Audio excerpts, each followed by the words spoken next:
The security guard's hand slams against his chest. You're not going in there. He stands in a $4,000 suit, leather briefcase, invitation in hand. They don't even look at it. This isn't just a meeting. It's the most important meeting of his life, and two men in uniforms just decided he doesn't belong. This story is about assumptions we make in seconds, and the damage they do long after. About power we think we have, until we realize we never did. What happens next will make you rethink everything about who gets to walk through a door. Brandon Scott arrived at Collins and Roth headquarters at 8:47 a.m., 13 minutes early. He always arrived early. The lobby smelled like marble and imported coffee. Floor-to-ceiling glass reflected the morning sun. A chandelier hung overhead, the kind that cost more than most people's cars. He adjusted his tie in the reflection. Navy blue. Perfect Windsor knot. Checked his watch. Omega. A gift to himself when he made VP at his last company. Then walked toward the executive conference hall. His shoes clicked against the marble. Each step echoed. That's when the first guard stepped in front of him. Can I help you? Brandon stopped. I'm here for the 9 o'clock. The guard's eyes moved. Slowly, deliberately. Suit, expensive, shoes, polished, briefcase, leather, then his face. The scan took 3 seconds, but Brandon felt every millisecond. You have an appointment? I have an invitation. Brandon pulled the envelope from his briefcase. Thick paper, embossed seal, the kind that gets sent to people who matter. He held it out. The guard didn't take it. Wait here. No, sir. No, one moment. Just wait here. The second guard appeared, older, thicker build, name tag reading Stephen Parker. Arms crossed like a barricade. What's the issue? He says he's here for a meeting. Stephen looked Brandon up and down. The same scan, but slower this time. Which department? Executive leadership. A pause, then a smirk crept across Stephen's face. You sure you got the right building? Brandon's jaw tightened.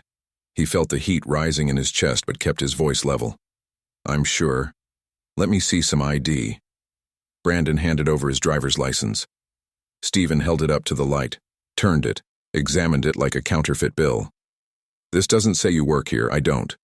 Yet. Then you're not going in. I was invited by the board. Yeah? Call them. Brandon pulled out his phone. No signal. Of course, not in this part of the building. Stephen stepped closer, close enough that Brandon could smell the coffee on his breath. Look, man, this floor is restricted. You need clearance. I have clearance. Not from me. Behind them, the glass doors to the executive wing reflected the entire scene. The two guards. Brandon. The empty hallway stretching endlessly behind them. No one else around. No witnesses watching. No cameras pointed this direction. Just 3 men. And a door that wouldn't open. Brandon's pulse hammered in his ears, but his voice stayed calm, controlled. My name is Brandon Scott. I was appointed by Gerald Roth himself. If you stop me from entering that room, you'll be explaining it to him in about 4 minutes. Stephen's smirk faded, but his feet didn't move. I don't care who appointed you. You're not on my list. Then your list is wrong. Or you are. Brandon's hand tightened around the briefcase handle, knuckles white. He'd been here before. Not this building, not this marble lobby with its expensive chandelier, but this moment. Different suit, different city, different year, same look in their eyes. The look that said, you don't belong here. You never will. And we both know it. He could feel his heartbeat in his throat, in his temples. Stay calm. Don't raise your voice. Don't give them a reason. Don't give them anything. Step aside, Brandon said quietly. Not happening. Stephen reached for his radio.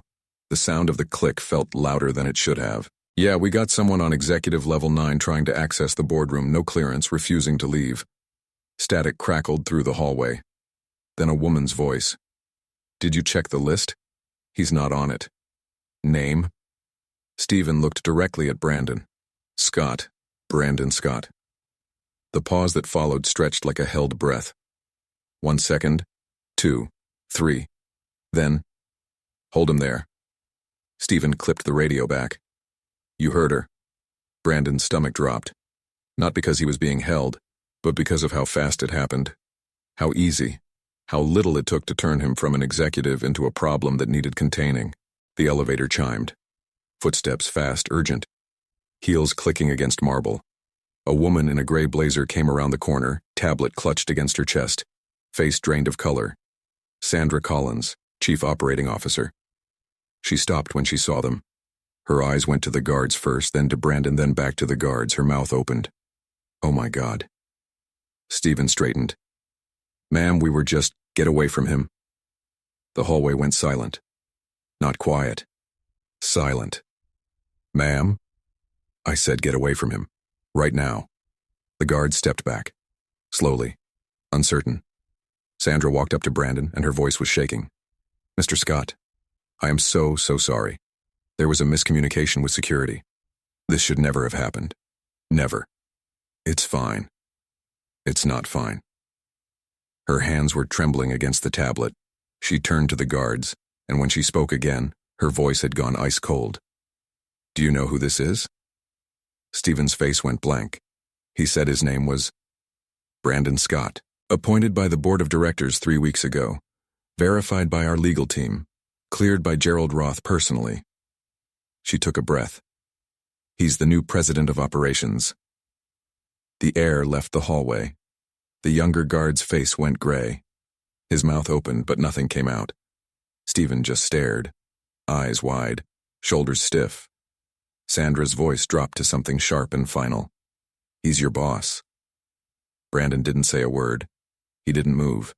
He just stood there, briefcase in hand, watching Stephen's face change, watching the realization sink in.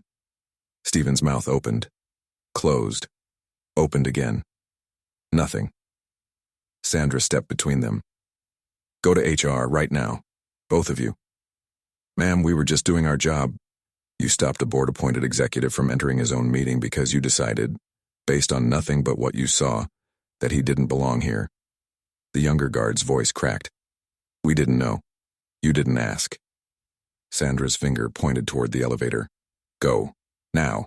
They left. Slow. Stunned. Feet dragging like the floor had turned to mud.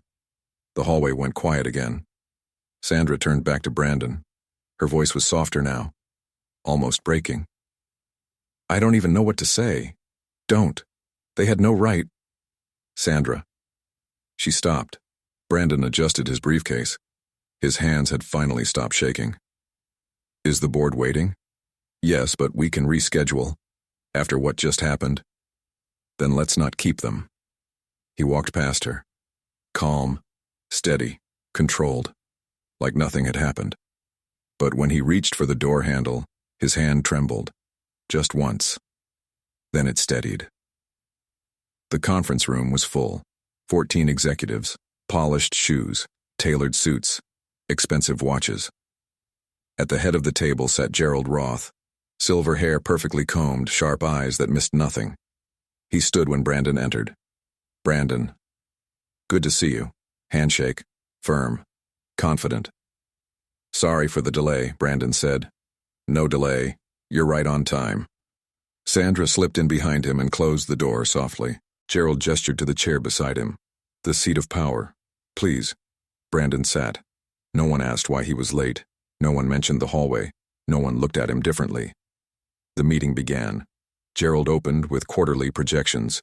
Revenue up 12%. Market expansion into 3 new territories. Restructuring plans for the Southern Division.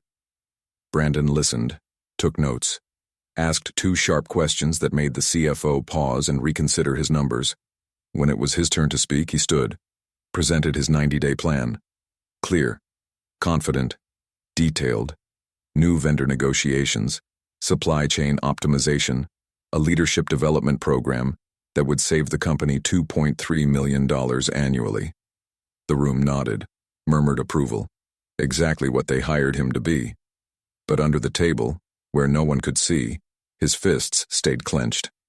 White knuckles, tight jaw, the entire time. The meeting ended at 10:30. Handshakes around the table, introductions, smiles. Welcome aboard. Brandon returned every smile, shook every hand, played the part flawlessly. When the room finally cleared, Sandra waited by the door. Brandon. He looked up from packing his briefcase. I reported it. Officially. They'll be suspended pending investigation. You didn't have to do that. Yes. I did. She hesitated, choosing her words carefully. I'm sorry you had to go through that, especially today. Your first day. Brandon set his briefcase down slowly. It wasn't the first time. Sandra's face fell. That doesn't make it okay. No. He looked out the window. The city stretched below, glass towers catching sunlight, traffic moving like blood through veins. It doesn't. He was quiet for a moment. But I'm still here. Sandra nodded slowly. Yes, you are. She left quietly, pulling the door closed behind her.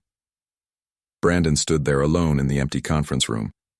He thought about the guards, about Stephen's face, the smirk, the assumption, the ease with which they decided he didn't belong. He could have yelled, could have pulled rank right there in that hallway, made them feel exactly as small as they tried to make him. But he didn't. Not because they didn't deserve it, but because he'd spent his entire life proving he belonged in rooms like this. And honestly, he was tired. Stephen Parker sat in the HR office, hands folded in his lap. 9 years at Collins and Roth, never missed a shift, never had a single complaint, perfect attendance, perfect record, until 3 weeks ago. The HR director slid a folder across the desk. We've completed the investigation. Stephen didn't open it. Couldn't. And you're being let go. The words hit like a fist to the chest. I was doing my job. You were doing what you thought was your job. There's a significant difference. I didn't know who he was. You didn't ask. You assumed. The director leaned forward, hands clasped. Mr. Parker, you stopped a black executive from entering a company meeting because he didn't look like he belonged. You examined his ID like you were searching for fraud. You called security on him like he was a threat. I didn't mean it like that. Intent doesn't erase impact. The room went quiet. Stephen's hands started shaking. I have a family, 2 kids. I know. I've been here 9 years. I know that too. His voice cracked. Can I appeal this? You can try. But the decision came from the executive board. From Scott? The director's expression didn't change. From the board. Stephen left the building that afternoon. No badge, no final handshake, no goodbye from the guys he'd worked with for nearly a decade. Just a cardboard box with 9 years of shifts packed inside. He sat in his car in the parking garage for 20 minutes. Engine off, hands on the wheel, staring at the building through the windshield, wondering how everything fell apart so fast. How one decision, one moment in a hallway, cost him everything. Brandon stood in his new office on the 9th floor. Corner view. Floor-to-ceiling windows, mahogany desk, leather chair that probably cost more than Stephen's last paycheck, his name on the door in gold letters. Brandon Scott, President of Operations. He ran his fingers over the engraving slowly. Sandra knocked. You settling in okay? Getting there. She stepped inside, closing the door behind her. I heard about Parker.